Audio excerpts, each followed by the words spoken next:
Hello बच्चों, welcome back to my channel mission IIT JEE. आज से हम एक नया टॉपिक स्टार्ट कर रहे हैं, डेफिनेट इंटीग्रेशन। प्रीवियसली जो हम इनडेफिनेट इंटीग्रेशन कर रहे थे उसके अंदर most of the time IIT JEE ने एडवांस लेवल पर बहुत सारे टाइम ड्यूरेशन के अंदर प्रॉब्लम्स नहीं पूछ रखी थी। प्रीवियस टाइम में आया करती थी 2000 से पहले, या फिर आप बोलेंगे 1990 से लेके 2000 तक के एरा के अंदर बहुत सारी प्रॉब्लम्स को पूछा गया था एडवांस लेवल पर। बट 2000 से लेकर अगर हम 2024 तक देखें, उसमें एडवांस लेवल पर इनडेफिनेट इंटीग्रेशन की कोई भी डायरेक्ट प्रॉब्लम इस तरीके से भर भर के नहीं पूछ रखी थी। बहुत ही इरेगुलर इंटरवल्स पर पूछी गई थी, जैसे 2018 में पूछी गई, फिर 2012 में पूछी गई, फिर 8 में, फिर 7 में, फिर 6 में, और फिर उसके बाद 2 में पूछी गई थी। तो उस टॉपिक को तो हमने लगभग मोटा मोटा देख लिया है। उसके लिए भी मैं कुछ और वीडियोस बनाऊंगा बाद में इनडेफिनेट इंटीग्रेशन के रिलेटेड। लेकिन अब इसके बाद जो एक और नया इंपॉर्टेंट टॉपिक आया है हमारे पास, वो है डेफिनेट इंटीग्रेशन। इसके अंदर एडवांस पर लगभग हर साल 1 से 2 प्रॉब्लम को पूछा गया है, जिसको कि मैं आपको बताना चाह रहा था। तो आज से हम ये डेफिनेट इंटीग्रेशन को स्टार्ट कर रहे हैं, और हमारी जो पहली प्रॉब्लम है वो 2024 की है और कॉम्प्रिहेंशन टाइप की है। मतलब इसके अंदर पैराग्राफ टाइप से हमें दे रखा है और उसके अकॉर्डिंगली हमें इसके अंदर इसके 2 जो प्रॉब्लम्स हैं उनको सॉल्व करना है। यहाँ पर हमने केवल फर्स्ट प्रॉब्लम को रख रखा है, सेकंड प्रॉब्लम को हम सेकंड वीडियो में कवर करेंगे। तो क्या बोल रखा है इस प्रॉब्लम में, let f is a function जिसकी डोमेन रेंज बता रखी है कुछ इस टाइप से, be the function defined by fx equals to sin square x and let g is a function such that, मतलब इसकी भी डोमेन और रेंज बता रखी है, defined by gx equals to under root of pi x by 2 minus x square. Then पहला problem इन्होंने इसमें क्या पूछ रखा है, इस पैराग्राफ टाइप के प्रॉब्लम में, find the value of twice time of integration of 0 to pi by 2, इसकी लिमिट दे रखी है fx gx dx minus integration of gx from 0 to pi by 2 dx। अब देखने में तो ये प्रॉब्लम थोड़ी सी हमें परेशान कर सकती है या परेशानी वाली दिख सकती है, लेकिन अगर हम ध्यान से देखेंगे तो ये प्रॉब्लम इन्होंने 2 लाइन की पूछ ली है, बिल्कुल बोर्ड स्टैंडर्ड की पूछ ली है। अगर कोई मेरे से पर्सनली पूछेगा तो इतना इजी क्वेश्चन इन्हें एडवांस लेवल पर नहीं पूछना चाहिए था। वो क्यों? क्योंकि अगर हमें डेफिनेट इंटीग्रेशन की टोटल कितनी प्रॉपर्टीज होती हैं, 7 प्रॉपर्टीज होती हैं। अगर उन सातों की सातों प्रॉपर्टीज को अगर हमने बाय हार्ट लर्न कर रखा है, समझ रखा है कि आखिर किस तरीके से कहां पर उनको लगाया जा सकता है, तो हम देखेंगे कि ये प्रॉब्लम तो अपने आप ही खत्म हो गई है पूरी की पूरी तरीके से। तो इसको करना स्टार्ट करते हैं। बिल्कुल बोर्ड लेवल की ये प्रॉब्लम है, बिल्कुल भी इसमें ज़्यादा सोचने की हमें ज़रूरत नहीं पड़ती है। हमने क्या करा, जो भी एक्सप्रेशन है उसको हमने ले लिया और इसको एक इंटीग्रेशन i के इक्वल मान लेते हैं। इससे क्या होगा कि हमारी जो प्रॉब्लम है वो थोड़ी सी हमें समझ में आएगी कि किस तरीके से हम कर रहे हैं। और हमने इसको लिख लिया, ये कितना हो जाएगा, twice time of integration of 0 to pi by 2 fx into gx dx minus integration of gx dx and limit कहां से कहां तक दे रखी है, 0 to पाई बाय 2। तो हमें यहां पर ये 2 फंक्शन को मल्टीप्लाई करके देखो दे रखा है। अगर हम ध्यान से देखें, fx तो हमें कितना बता रखा है, साइन स्क्वायर x बता रखा है, और gx हमें बता रखा है पाई एक्स बाय 2 माइनस का एक्स स्क्वायर। बहुत सिंपल सी बात है, सोचने वाली बात है कि जब भी कभी हम इंटीग्रेशन करना स्टार्ट करते हैं तो हमें बिल्कुल बेसिक एक रूल, 11th या 12th क्लास जिस भी क्लास में आप पढ़ते हैं, इसको एक बेसिक रूल पढ़ाया जाता है आइलेट का। उस आइलेट के रूल को अगर हम अप्लाई कर देते हैं तो ऑलमोस्ट जितने भी जो प्रॉब्लम्स होते हैं, लगभग 80 to 90% प्रॉब्लम्स हमारे सॉल्व हो सकते हैं। आइलेट बेसिकली हमें ग्रेडेशन समझाता है कि हमें अगर 2 फंक्शन की मल्टीप्लाई करके इंटीग्रेशन में दे रखी है तो फर्स्ट फंक्शन किसको मानना है एंड सेकंड फंक्शन किसको मानना है। लेकिन जब भी कभी हम डेफिनेट इंटीग्रेशन में जंप कर रहे होते हैं तो डेफिनेट इंटीग्रेशन में भी आइलेट तो अप्लाई होता है, लेकिन डेफिनेट इंटीग्रेशन की जो खुद की अपनी प्रॉपर्टीज साथ दे रखी होती हैं, उनके बेसिस पर हम प्रॉब्लम को बहुत ज़्यादा ईजी बना सकते हैं। तो अगर हम ध्यान से देखें, यहाँ पर fx इंटू gx जो हम बोल रहे हैं, fx हमारे पास हो जाएगा sine square x and gx हो जाएगा हमारे पास under root of pi x by 2 minus का एक्स स्क्वायर। तो इसके अंदर अगर हम एक प्रॉपर्टी लगा दें, property number 4 of definite integration, जिसके अकॉर्डिंगली प्रॉपर्टी नंबर 4 में हमसे समझाया जाता है इंटीग्रेशन की कि if a function f x d x is integrated from a to b limits, तो it can also be written as from a to b f of a plus b या b plus a minus times of x d x. तो किसी भी function को इस तरीके से भी हम रिप्रेजेंट कर सकते हैं। तो अगर हम इस प्रॉपर्टी के बारे में सोचते हैं और इस पर्टिकुलर पोर्शन के बारे में भी सोचते हैं, वो क्यों? क्योंकि हम देख रहे हैं आइलेट लगाना थोड़ा सा यहाँ पर हमारे लिए मुश्किल टास्क बैठ रहा है। क्यों? क्योंकि अगर आइलेट को अगर हम हर जगह लगाएंगे तो उससे हम प्रॉब्लम को शायद सॉल्व तो कर पाएंगे, लेकिन वो लेंदी बहुत ज़्यादा हो जाएगी। और डेफिनेट इंटीग्रेशन की जो प्रॉपर्टीज़ हैं वो इतनी मज़ेदार हैं कि उनसे हम बड़े से बड़े प्रॉब्लम को भी बहुत सिंपलाइज, मतलब क्या बोला जाए, उसे बहुत ही सिंप्लीफाई कर सकते हैं एक्सप्रेशन को। तो अगर हम अभी के लिए इस पूरे ही एक्सप्रेशन को एक नया इंटीग्रेशन I1 मान लेते हैं और हमने इस I1 को लेकर इसमें प्रॉपर्टी लगा दी। कौन सी प्रॉपर्टी? ये वाली property number 4 of definite integration. तो हमारे पास देखिए एक्सप्रेशन किस तरीके से हो जाएगा। 0 टू π/2 तक तो हमने इंटीग्रेशन लगा ही रखा था। हमारे पास क्या था एक्सप्रेशन? fx था sin स्क्वायर x, और x की जगह हमारे पास कितना आ जाएगा? π/2 प्लस 0 माइनस का x इंटू, और gx हमारे पास कितना था? हमने डायरेक्टली इसके अंदर प्रॉपर्टी लगाई है। तो हमारे पास gx कितना हो जाएगा? अंडर रूट ऑफ π/2, और x की जगह हमारे पास कितना हो जाएगा? π/2 माइनस का x। 0 को चाहे आप लिख सकते हो और चाहे ना भी लिखो, इससे कहीं कोई फर्क नहीं पड़ेगा।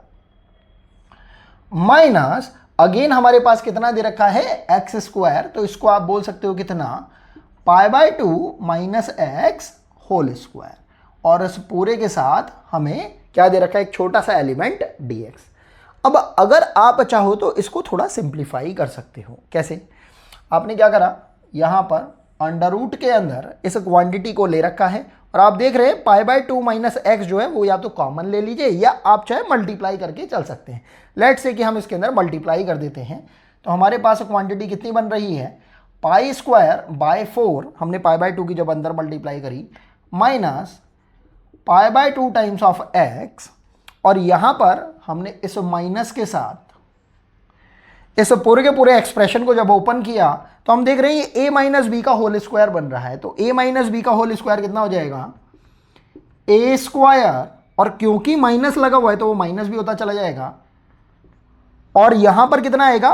प्लस का b स्क्वायर, और वो यहां पर बाहर जो माइनस है उसकी वजह से ये कितना हो जाएगा? माइनस का x square and twice of A B. वो माइनस में रहेगा तो वो कितना हो जाएगा? प्लस का।